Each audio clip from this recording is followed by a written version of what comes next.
नमस्कार, जोहार। झारखंड का एकमात्र सरकारी न्यूज चैनल क्लीन न्यूज में आपका स्वागत है। समस्या किसान से जुड़ा हो या हो पारा शिक्षकों का मुद्दा, हर खबर पर होगी हमारी पैनी नज़र। सभी खबर सिलेक्टेड और काम की है, तो वीडियो के अंत तक बने रहें।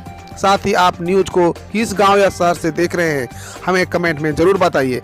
आज का लाइक है 100 रखते हैं, उम्मीद है कि आप इसे पूरा करेंगे। और रोजाना पंचायत चुनाव का अपडेट पाने के लिए चैनल को सब्सक्राइब कर बेल आइकन को प्रेस करें। तो चलिए जानते हैं आज का मुख्य समाचार। झारखंड में कर चोरी कारोबारी समूह पर छापे में करोड़ों रुपए की आयकर चोरी का पता चला। आयकर विभाग ने झारखंड के एक समूह पर बीते दिनों मारे गए छापों के बाद जांच में करोड़ों रुपए की कर चोरी पकड़ी गई। समूह के करीब 20 ठिकानों पर बीते दिनों जांच की गई थी। यह समूह sponge iron ingots, iron bar व पेट्रोल पंप के कारोबारी से जुड़ा है। छापों के वक्त 4 करोड़ रुपए की नकदी व आभूषण जब्त किए गए थे। झारखंड विधानसभा में महंगाई और कृषि बिल पर नहीं हो पाई चर्चा। काला कपड़े में बीजेपी विधायकों ने जमकर किया हंगामा। झारखंड विधानसभा में महंगाई और कृषि बिल पर चर्चा नहीं हो सकी। सदन के अंदर काला कपड़ा पहने बीजेपी विधायकों ने इस चर्चा के विरोध में जमकर हंगामा किया। बीजेपी विधायक चर्चा शुरू होने से अंत तक बेल पर डटे रहे। इस बीच बीजेपी विधायकों ने जमकर नारेबाजी की और बेल में रिपोर्ट्स टेबल के पास बैठकर विधानसभा कर्मियों को सदन की प्रोसीडिंग लिखने भी रोका। बीजेपी विधायकों का विरोध कृषि बिल पर चर्चा को लेकर था। कृषि मंत्री बादल पत्रलेख ने कहा, दूध उत्पादकों को 1 रुपये प्रति लीटर दी जाएगी प्रोत्साहन राशि। पश्चिमी सिंहभूम जिला मुख्यालय शहर चाईबासा स्थित एसोसिएशन ग्राउंड में राज्य के कृषि पशुपालन एवं सहकारिता विभाग के मंत्री बादल पत्रलेख ने किसान मेला सह कृषि प्रदर्शनी का उद्घाटन किया। उन्होंने किसानों के बीच कृषि उपकरण, कृषि बीज, झारखंड कृषि ऋण माफी योजना अंतर्गत स्वीकृति पत्र, मत्स्य कृषियों के बीच मोटरसाइकिल आदि का वितरण किया।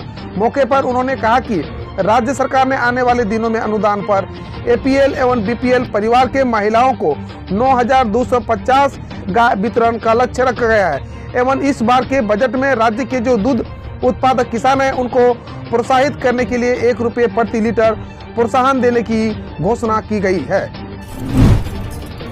सरकार की योजनाओं को जमीन पर पहुंचाने के लिए नगर निगम ने उठाया बीड़ा।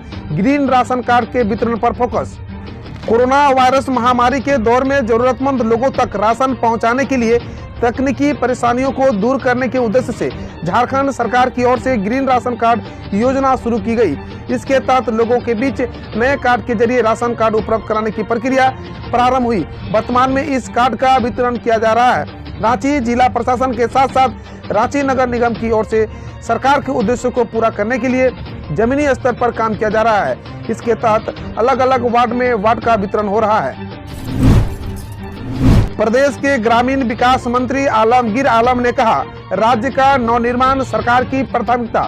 प्रदेश के ग्रामीण विकास मंत्री आलमगीर आलम ने कहा कि राज्य का नवनिर्माण सरकार की प्राथमिकता के क्रमबद्ध लोगों तक शिक्षा, स्वास्थ्य, सिंचाई, बेरोजगार युवाओं को रोजगार देने की दिशा में झारखंड सरकार काम कर रही है।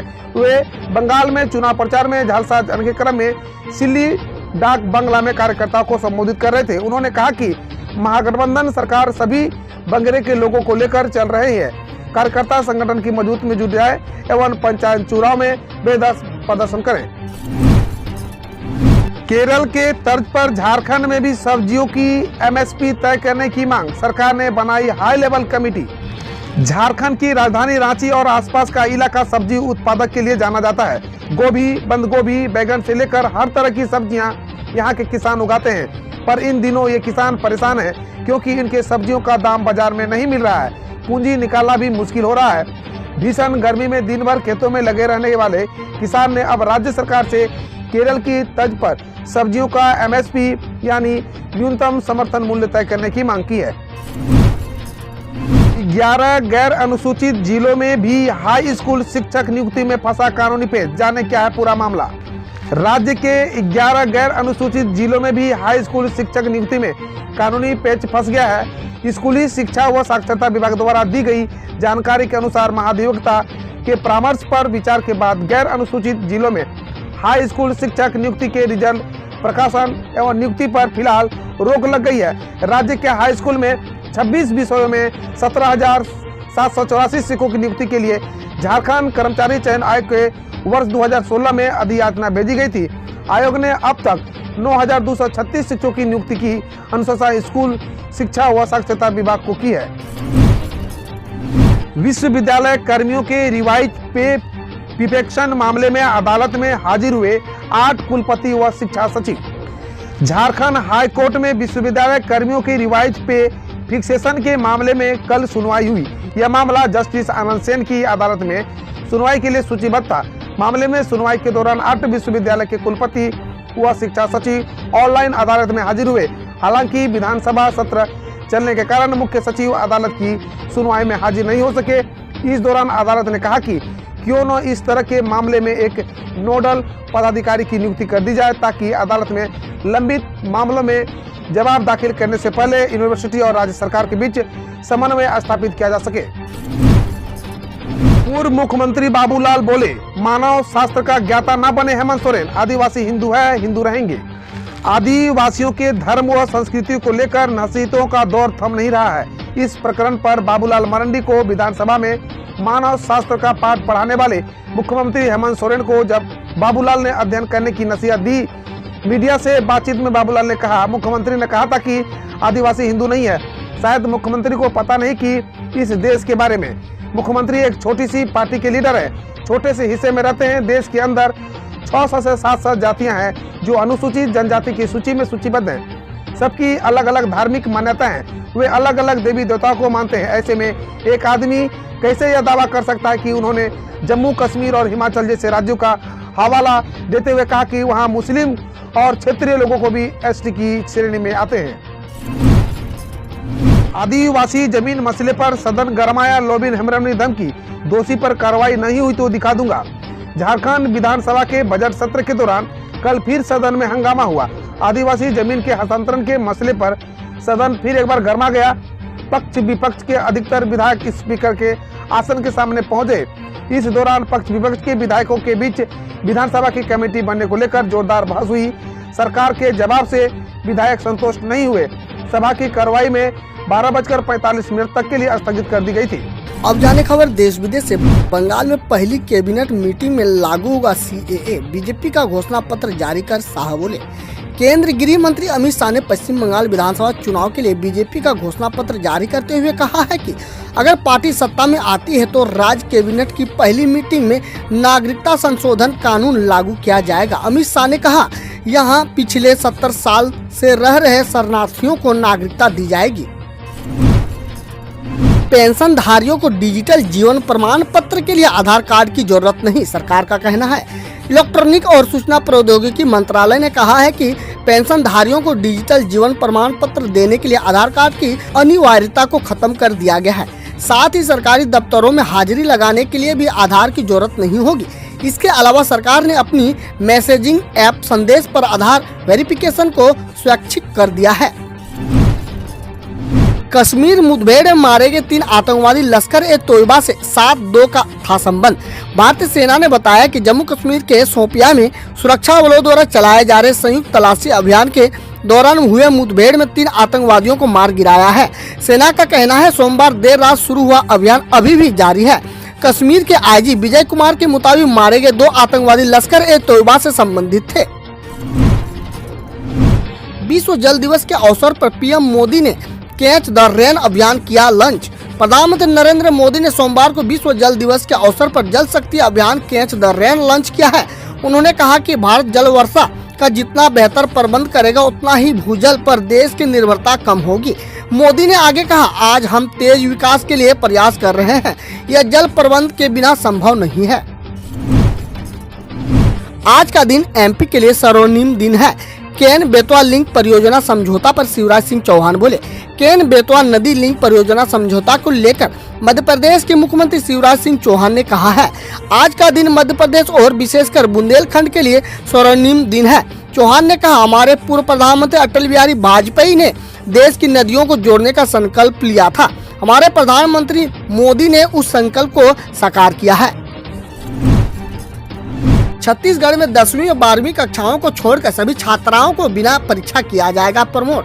छत्तीसगढ़ के मुख्यमंत्री भूपेश बघेल ने कहा है कि राज्य में कक्षा 10वीं और 12वीं की बोर्ड परीक्षाओं को छोड़कर अन्य सभी कक्षाओं में परीक्षा नहीं कराई जाएंगी और सभी विद्यार्थियों को जनरल प्रमोशन दिया जाएगा। उन्होंने ट्वीट कर बताया कि कोविड-19 संक्रमण को ध्यान में रखते हुए राज्य में सभी स्कूल आगामी आदेश तक बंद रहेंगे। मनोज बाजपेयी और धनुष को मिला बेस्ट एक्टर का अवार्ड, कंगना को बेस्ट एक्ट्रेस का खिताब। सरकार ने सोमवार को 67वें राष्ट्रीय फिल्म पुरस्कार की घोषणा की। इसमें बेस्ट एक्टर का अवार्ड संयुक्त रूप से मनोज बाजपेयी ने हिंदी फिल्म भोंसले और धनुष ने तमिल फिल्म अनुसरण के लिए जीता है। वहीं Manikarnika the queen of Jhansi और पंगा फिल्म में अभिनय के लिए कंगना रनौत को बेस्ट एक्ट्रेस का अवार्ड दिया जाएगा। नेशनल फिल्म अवार्ड में सुशांत की फिल्म छिछोरे को मिला बेस्ट हिंदी फिल्म का अवार्ड। 67वें राष्ट्रीय फिल्म पुरस्कार में दिवंगत अभिनेता सुशांत सिंह राजपूत की फिल्म छिछोरे को बेस्ट हिंदी फिल्म का अवार्ड दिया गया। सोहोनी चट्टोपाध्याय को बेस्ट फिल्म क्रिएटिव का अवार्ड दिया गया। नॉन फीचर फिल्म की श्रेणी में सर डेविड एटोनोबो को वाइल्ड कर्नाटक के लिए बेस्ट नरेशन अवार्ड और विशाख ज्योति को बेस्ट म्यूजिक डायरेक्शन का अवार्ड दिया गया। यात्रियों के बिग अंडरवियर व मलाशय से मिला 2.5 करोड़ का सोना। चेन्नई एयरपोर्ट पर 6 अरेस्ट हुए। चेन्नई एयरपोर्ट पर 2 दिनों में कस्टम अधिकारियों ने गल्फ देशों से आने जाने वाले यात्रियों से कुल 2.53 करोड़ का 5.5 किलोग्राम सोना व 24 लाख की विदेशी मुद्रा जब्त की है। सोना को यात्री वालों को विंग मोजे अंडरवियर व अपने मलाशय में छिपा कर लाए थे। इससे लेकर अधिकारियों ने कुल 6 लोगों को गिरफ्तार किया है। राजस्थान के 8 शहरों में 22 मार्च से रात्रि कर्फ्यू की घोषणा। कोविड-19 के बढ़ते मामलों के बीच राजस्थान सरकार ने 22 मार्च से जयपुर, अजमेर, भीलवाड़ा, जोधपुर, कोटा, उदयपुर, सागवाड़ा और कुशलगढ़ में रात्रि कर्फ्यू की घोषणा की है, जो रात 11 बजे से सुबह 5 बजे तक प्रभावी रहेगा। वहीं 25 मार्च से दूसरे राज्यों से राजस्थान आने वाले यात्रियों के लिए अधिकतम 72 घंटे पुरानी RT-PCR कोविड-19 नेगेटिव रिपोर्ट अनिवार्य होगी। दिल्ली में अब शराब पीने की कानूनी उम्र होगी 21 साल, उप मुख्यमंत्री सिसोदिया का कहना है। दिल्ली के उप मुख्यमंत्री मनीष सिसोदिया ने घोषणा की है कि दिल्ली में अब शराब पीने की कानूनी उम्र 21 वर्ष होगी। इससे पहले दिल्ली में शराब पीने की न्यूनतम आयु 25 वर्ष थी। सिसोदिया ने आगे कहा कि दिल्ली में अब शराब की कोई नई दुकान नहीं खुलेगी और न ही अब इसकी कोई सरकारी दुकान होगी। राजस्थान में अनाज के कंटेनर में बंद होने के कारण दम घुटने से 5 बच्चों की मौत हो गई। पुलिस के अनुसार बीकानेर के हिमेसर गांव में खेलते समय गलती से अनाज के कंटेनर में खुद को बंद कर लेने के कारण दम घुटने से 4 लड़कियों समेत 5 बच्चों की मौत हो गई है। मुंबई में मास्क न पहनने के कारण 20 लाख लोगों पर लगाया गया है फाइन। 40 करोड़ से ज्यादा वसूले गए हैं। BMC ने बताया कि उसने मुंबई में मास्क न पहनने वाले 20 लाख लोगों से अप्रैल 2020 से 21 मार्च 2021 के बीच बतौर जुर्माना 40 करोड़ से ज्यादा वसूले गए हैं। मुंबई में 3775 नए कोविड-19 केस सामने आए, जो महामारी की शुरुआत के बाद शहर में मामलों की सर्वाधिक दैनिक बढ़ोतरी है। दिल्ली में दोबारा 800 से अधिक कोविड-19 के नए मामले दर्ज। 2021 का सर्वाधिक एक दिनी आंकड़ा है। दिल्ली में पिछले 24 घंटे के भीतर कोविड-19 के 823 नए मामले मिले, जो 2021 की सर्वाधिक एक दिनी बढ़ोतरी है।